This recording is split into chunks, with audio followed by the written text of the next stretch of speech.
धनेली उत्तराखंड के वादियों में बसा एक खूबसूरत सा गांव, चारों तरफ पहाड़ और झीलों से घिरा हुआ, बिल्कुल किसी सुंदर सा पेंटिंग जैसा। पर ऐसा सिर्फ दिन में, क्योंकि रात होते से ही वहाँ के गांव वाले, टूरिस्ट लोग सभी ऐसे अपने अपने घरों में छुप जाते हैं कि मानो बाहर किसी चीज़ से बहुत ज़्यादा खतरा हो, जिसका नाम भी लेने से उनका रूह कांप उठता है। हेलो दोस्तों, आज की ये कहानी कुछ अलग अंदाज में होगी, क्योंकि ये घटना भी कुछ अलग ही किस्म की है, बेहद डरावनी सी। ये घटना है नीलम की, जो दिल्ली में रहती है और डॉक्यूमेंट्रीज टाइप की वीडियोस भी बनाती है।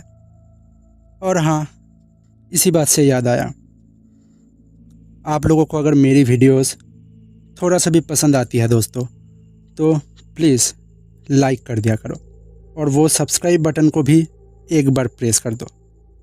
आपके इतने से हेल्प करने से ही मुझे बहुत ज़्यादा मोटिवेशन मिलती है, तो प्लीज़ थोड़ा हेल्प कर दो दोस्तों।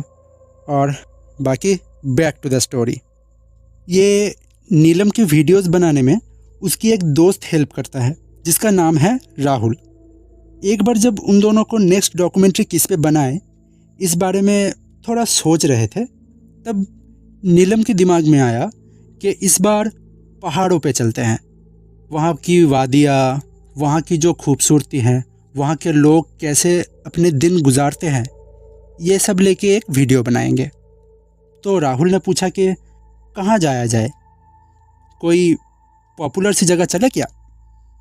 बट नीलम ने कहा नहीं, पॉपुलर जगहों को लेके पहले ही बहुत सी वीडियोस मौजूद हैं, इसलिए हम ऐसी जगह जाएंगे जो हिडन जेम टाइप की हो, खूबसूरत लेकिन अनएक्सप्लोर्ड। तो नीलम और राहुल दोनों ही ऐसी किसी जगह की तलाश पे लग गए थे, और ऐसे ही ढूंढते ढूंढते नीलम को धनेली के बारे में पता चला, और वो भी उसकी मौसी से, क्योंकि उसकी मौसी की बड़ी बेटी कुछ सालों पहले 2019 के समय वहाँ घूमने गई थी अपने कुछ दोस्तों के साथ, पर वहाँ से फिर कभी लौटी नहीं। किसी को ठीक से कुछ पता भी नहीं है कि वो आखिर ऐसे कहाँ लापता हो गई। उनके दोस्त लोग बोलते हैं कि उसे आखिरी बार वो लोग वहाँ पे एक झील की तरफ जाती हुई देखी थी, और उस रात के बाद से वो गायब है। अपनी मौसी के मुंह से ही ये घटना सुनने के बाद नीलम ने यह ठान ली कि अब तो वो वहीं जाके रहेगी, और सिर्फ वीडियो के लिए ही नहीं, अपने गुमशुदा बहन को ढूंढने के लिए भी। अब ये सफ़र उसके लिए एक मिशन बन चुकी थी। उसने राहुल को भी ये सब कुछ बताया, और उन दोनों ने अगले ही दिन उत्तराखंड के लिए निकल पड़े। पहले ही नीलम ने अपनी मौसी से उस जगह की पता जान ली थी, और जब उसकी मौसी को पता चली कि वो भी वहाँ पे जाने वाली है, तो उन्होंने और उसके घर वालों ने उसे काफ़ी कोशिश की रोकने की, पर वो कहाँ मानने वाली थी। दिल्ली से धनेली पहुँचने में उनको 10 घंटे से भी ज़्यादा का समय लगा था। वहाँ पहुँच के उन लोगों ने एक लोकल गाइड की हेल्प लिए ताकि उन्हें एक अच्छा सा होटल मिल जाए, और उसी गाइड, जिनका नाम विक्रम था, उनको नीलम की कज़िन पायल की फ़ोटो दिखाई और पूरी बात बताई कि कैसे वो यहाँ आके गायब हुई थी, और उनको क्या इस बारे में कुछ पता है, वो कुछ हेल्प कर पाएंगे इनको। लेकिन इसके जवाब में विक्रम गाइड ने जो कहा वो बेहद डरा देने वाला था। उसने बताया, ये जगह दिन में जितनी ज़्यादा खूबसूरत है, रात को उतना ही भयानक।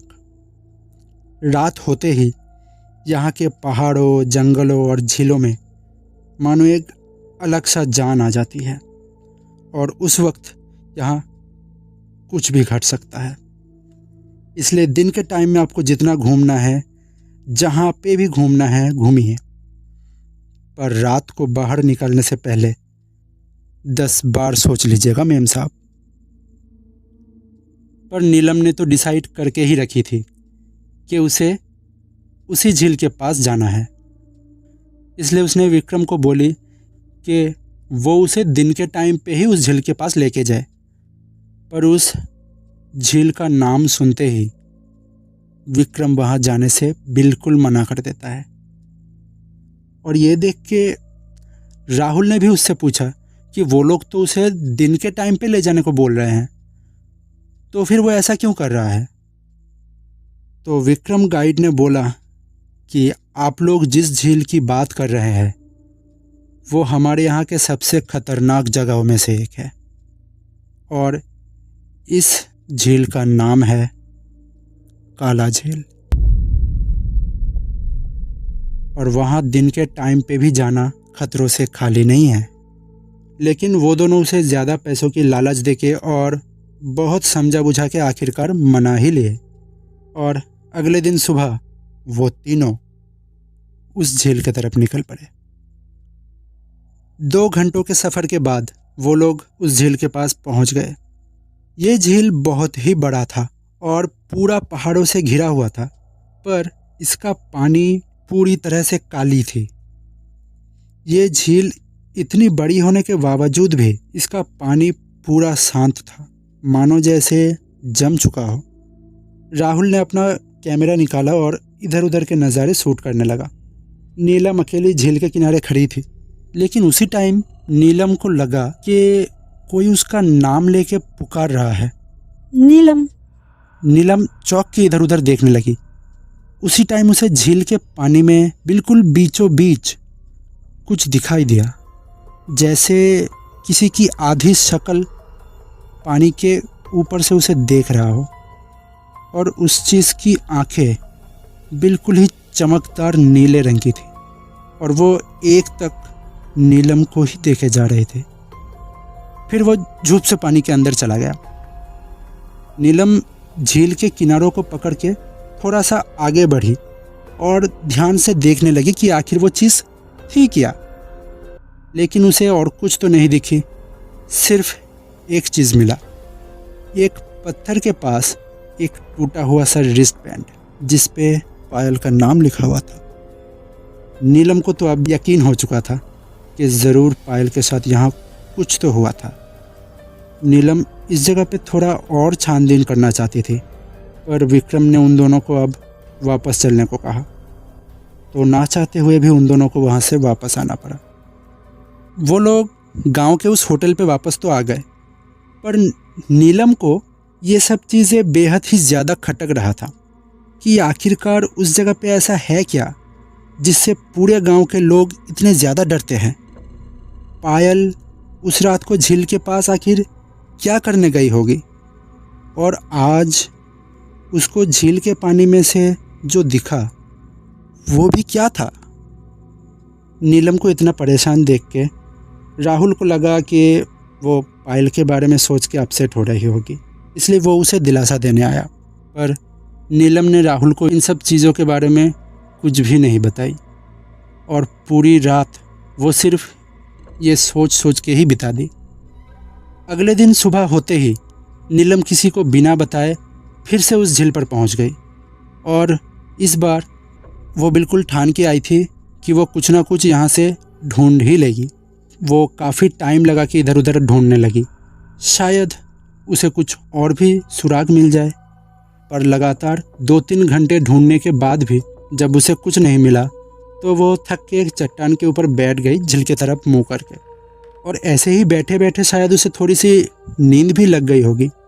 उसी टाइम अचानक उसे ऐसा लगा कि कोई उसके टांगों को अपने हाथों से पकड़ के उसे खींच रहा है, और वो कुछ समझ पाती इससे पहले ही वो झील के पानी में गिर गई। ये तो अच्छा था कि नीलम को अच्छी खासी तैरना आता था, और बिना किसी परेशानी के वो बाहर भी निकल आई। पर बाहर आने के बाद उसको अपने पैरों में लंबे लंबे कट्स लगे हुए दिखे, जहाँ से बहुत तेज़ी से खून भी निकल रहा था। पर नीलम को लगा कि पानी के नीचे ज़रूर कोई पत्थर वगैरह था जिससे उसे कट लग गया होगा। और नीलम जब वापस आई तो उसे इस हालत में देख के पहले तो राहुल को बहुत ही ख़राब लगा, लेकिन वो उसे तुरंत लोकल डॉक्टर के पास लेके गया, मरहम पट्टी भी करवाई, और डॉक्टर ने नीलम को 1-2 दिन का रेस्ट करने कहा, और होटल पे आके जब राहुल ने नीलम से पूछा कि ये सब कैसे हुआ उसके साथ, तब भी नीलम ने उसे झूठ बोल दी कि जंगल में उसके साथ एक छोटा सा एक्सीडेंट हो गया था जिससे उसे ये कट्स आए। लेकिन उसी शाम नीलम की तबीयत बिगड़ने लगी। वो बिस्तर में लेटे लेटे ही छटपटाने लगी, इधर उधर करने लगी और पता नहीं क्या अजब अजब चीज़ बड़बड़ा रही थी। राहुल ने जब उसे ये सब हरकतें करते देखा तो वो बेहद ज़्यादा डर गया था। उसे समझ नहीं आ रहा था कि आखिर वो करे क्या। लेकिन तभी उसे ख्याल आता है कि विक्रम गाइड को इस जगह के बारे में अच्छा खासा नॉलेज है, तो उसे बुलाते हैं और विक्रम भी ये सब सुन के झट से वहाँ आ जाता है। लेकिन जब विक्रम नीलम को ऐसे देखता है तो उसे झट से समझ आ जाता है कि नीलम के साथ वो चिपट चुकी है। उसने राहुल को बोला अभी के अभी नीलम को नरेंद्र बाबा के पास ले जाना होगा, नहीं तो उसके साथ कुछ भी हो सकता है। पर नीलम उस वक्त तक बिल्कुल पागलों जैसे हरकतें करने लगी थी और बात बात पे सिर्फ पानी पीना चाह रही थी। उस रूम पे जितना भी पानी का बोतल था, लगभग 10-11 बोतल पानी, वो ऐसे ही एक झटके में एक के बाद एक करके पी गई और जो बोतल खाली हो जा रहा था उसे वो उन सब की तरफ फेंक रही थी। और जब पूरे रूम की बोतल खाली हो गई तो वो इधर उधर दौड़ने लगी, पानी ढूंढने लगी और पता नहीं क्या सिर्फ बड़बड़ाए जा रही थी।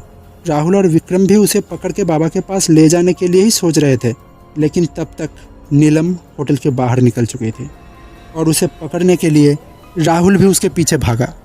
राहुल उसे बार बार पीछे से पुकार रहा था कि नीलम रुक जाओ, ऐसे क्यों भाग रही हो, रुको। पर नीलम को मानो उसकी बातें सुनाई ही नहीं दे रही थी।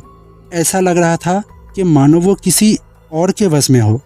तभी राहुल ने नोटिस किया कि नीलम उसी झील की तरफ दौड़ रही है और अब राहुल को भी ये शक होने लगा था कि शायद ये झील ही है इन सब के पीछे और नीलम को शायद ऐसे ही नॉर्मली ठीक नहीं किया जा सकता।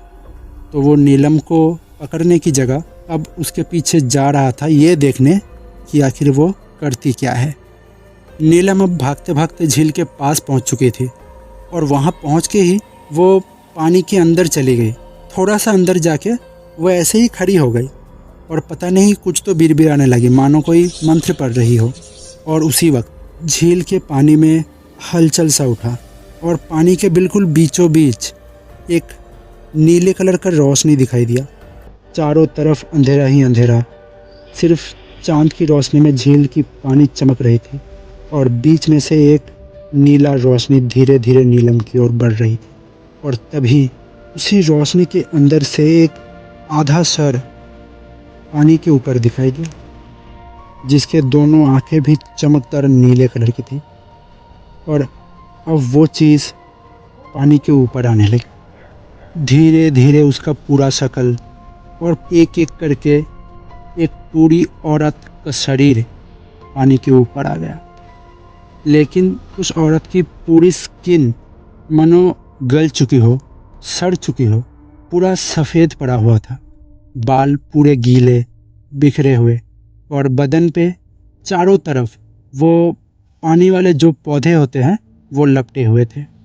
ये खौफनाक मंजर देख के राहुल का पूरा शरीर वहीं पे जम गया था।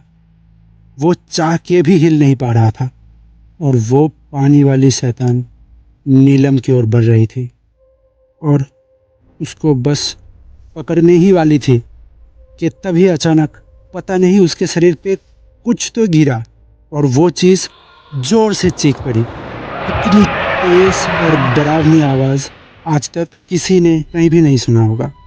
और तभी अचानक राहुल ने देखा कि वो भी हिल पा रहा है। अब वो दौड़ के नीलम के पास आ ही रहा था कि उसने देखा विक्रम एक बूढ़े से बाबा को साथ में लेके वहीं पे आ रहा है और वो बाबा हाथ में कुछ तो लिया हुआ था और मंत्र पढ़े जा रहा था। और मंत्र पढ़ते पढ़ते वो चीज़ वो पानी में ज़ोर ज़ोर से फेंक फेंक के मार रहे थे। राहुल झट से गया और नीलम को पानी से बाहर लेके आया, लेकिन नीलम तक बेहोश हो चुकी थी। उसने देखा कि वो जो चीज़ बाबा पानी में फेंक रहे थे वो कुछ और नहीं, सरसों के बीज है और हल्दी है, जो कि नीलम के कपड़ों में भी लगा हुआ था। राहुल ने देखा कि वो बाबा अभी भी पानी में उस सरसों को फेंके जा रहे हैं और जितनी बार भी वो उस चीज़ को पानी में गिरा रहे हैं, पानी में एक अजीब सा कंपन उठ रहा है और पानी के गहराई से उस शैतान की गुर्राहट या चीखे जो भी हो वो सुनाई दे रहा है। ऐसे कुछ देर बाद बाबा ने विक्रम से कहा, चलो अब निकलते हैं यहाँ से, वो कभी भी फिर से जाग सकता है। वो लोग जल्दी जल्दी वहाँ से भाग गए और होटल रूम पे पहुँच के नीलम को बेड पे लिटा दिए। बाबा ने उसकी थोड़ी झाड़ फूँक भी कर दी और उसके हाथों में एक धागा सा बांध दिए। राहुल ने उनसे पूछा कि बाबा आखिर वो चीज़ थी क्या? बाबा ने कहा कि बेटे, हर झील में दिखने वाला पानी सिर्फ पानी नहीं होती, कोई कोई पानी दूसरे दुनिया के लिए एक दरवाजे का भी काम करती है। और आज तुमने जिस शैतान को देखा उसे जल पिशाच बोलते हैं और वो किसी का भी रूप ले सकता है, किसी को भी अपने वश में कर सकता है। आज तो मैंने उसे यहाँ से भगा दिया, पर वो कभी भी वापस आ सकता है। ये सब सुनने के बाद जब नीलम को होश आया तो राहुल ने उसे कहा कि तुम पिछली रात अकेली झील पे क्यों भागी थी? पता है तुम्हारे साथ क्या हो सकता था? नीलम ने उसे बताई। उसे उस दिन पानी के अंदर पायल दिखी थी जो उसे इशारों से बुला रही थी अपनी तरफ, पर वो डर के मारे किसी को कुछ बता नहीं पाई थी। राहुल ने उसे और ज़्यादा कुछ नहीं पूछा और उसी दिन राहुल और नीलम वहाँ से चले आए। उससे पहले उन दोनों ने ही विक्रम और बाबा की बहुत शुक्रिया अदा किया, लेकिन उस दिन के बाद से नीलम के मन में पानी को लेके एक अलग सा ही डर बैठ गया जो उसे आज भी डराती है। तो दोस्तों, आज की घटना यहीं पे होती है ख़त्म। मुझे तुम लोग कमेंट करके बताओ कि ये नए स्टाइल का हॉरर स्टोरी तुम लोगों को आखिर कैसा लगा। अगर अच्छा लगा हो तो मैं ऐसे ही स्टोरी और लाने की कोशिश करूँगा। और अगर तुम लोगों को थोड़ा भी ये स्टोरी पसंद आया हो तो प्लीज़ एक लाइक कर दो और सब्सक्राइब का बटन भी प्रेस कर दो दोस्तों। मुझे बहुत मोटिवेशन मिलता है इस एक छोटी सी काम से। ओके, चलो आज के लिए इतना ही। बाय दोस्तों।